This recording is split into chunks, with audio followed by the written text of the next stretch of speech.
Hey folks, sorry again for the time between videos. I've recently found employment at a kick-ass job, and it's been kinda taking up a lot of my time. Anyways, I'm back at you with another storytime vid. This time, one of my not-so-fondly held memories of how I let myself become a complete and total scumbag. A cautionary tale, if you will. Enjoy. So yeah, if you don't watch channels like Q-Star or Walter Fate, or frequent sites like Reddit, you're probably unfamiliar with the concept of a nice guy. The definition has many variations, but it usually boils down to this. Imagine a socially inept guy that basically acts like a creep, particularly towards the target of their romantic interest, especially if that person has no romantic interest in them. There was this one time I actually did fall into that category, and, well, I'm not proud of this particular incident, but it was a growing experience and taught me a valuable lesson on not being a complete douchebag.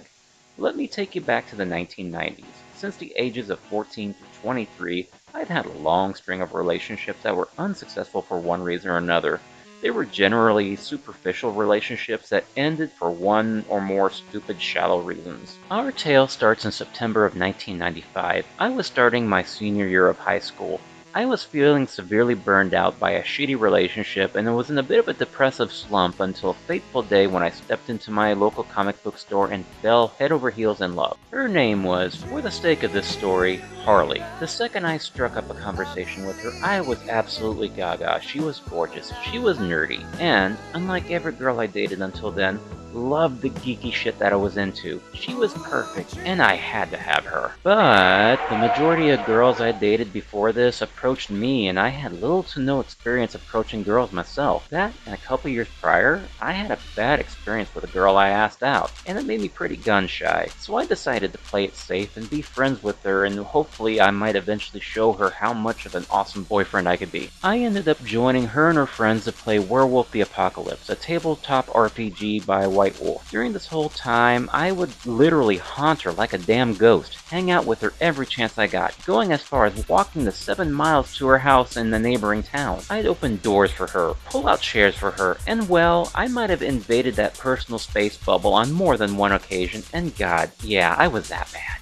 Enter a guy who we shall call Yoda. I knew this guy on a primitive online service for the Super Nintendo called X-Band. He lived a few towns over, and since I knew he had a car, I invited him to join us, especially since I was sick to death of walking an hour to Harley's place because my old Datsun pickup truck finally crapped out on me. This kind of backfired though, as he hit it off with the group better than I ever could expect. Everybody thought he was freaking awesome, including Harley, and suddenly, in my mind, it became a competition for the heart of Milady. But in the end, I was still too chicken shit to outright ask her out, and sadly Yoda wasn't.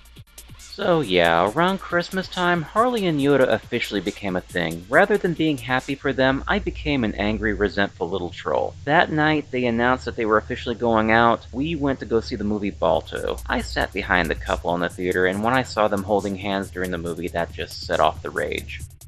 I noisily took my anger out on an empty cup on the floor in front of me, and Harley and Yoda, as well as everybody else in the theater, noticed. And walking out of the movie, I decided to play the douche card even further, telling Harley, I'm not sure we can hang out anymore, attempting to lay a nasty guilt trip and totally overestimating my value to her and the group of people that I was with. Yoda and Harley basically said, okay, fuck off, have a nice life, seeing right through my attempted emotional manipulation. And that's not the end of it, not by a long shot. The following several months were a misery. A couple folks from that particular group still liked me, mostly because they didn't like Yoda, and we hung out every now and then, but usually they put hanging out with Harley as a priority over me. And my friend group from before I met them kind of drifted away from me because I blew them off one too many times to hang out with Harley's crew.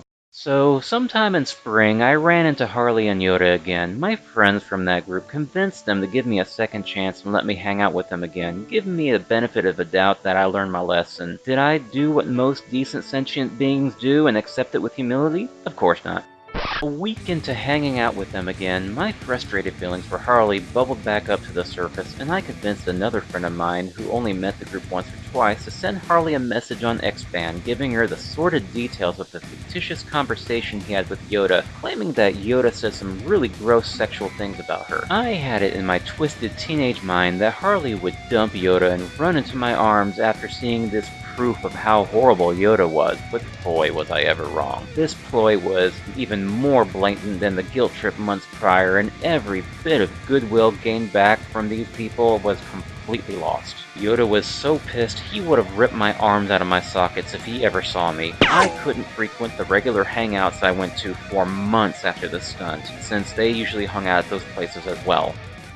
While deep down, I realized I was in the wrong and I changed my behavior for the better, but it actually took me a few years to actually admit that I was the asshole here. And after another string of unsuccessful relationships over the next few years, I finally met that one special person, and I've been with them for 18 years and counting. In fact, not too long ago, I discovered some long-lost friends I reconnected with on Facebook, and they told me that Harley and Yoda are still together, and in fact, they've been married since 1997. And hey, I wish them all the best. So yeah, that was a rough one. I am not proud of the story, but it was a huge turning point in my life and a major teachable moment on how not to act. Do you have any experiences with nice guys? Or even nice girls for that matter? If so, feel free to share your story in the comments below. Also, don't forget to like, share, subscribe, and ring that notification bell. Anyways, peace out, Earthlings.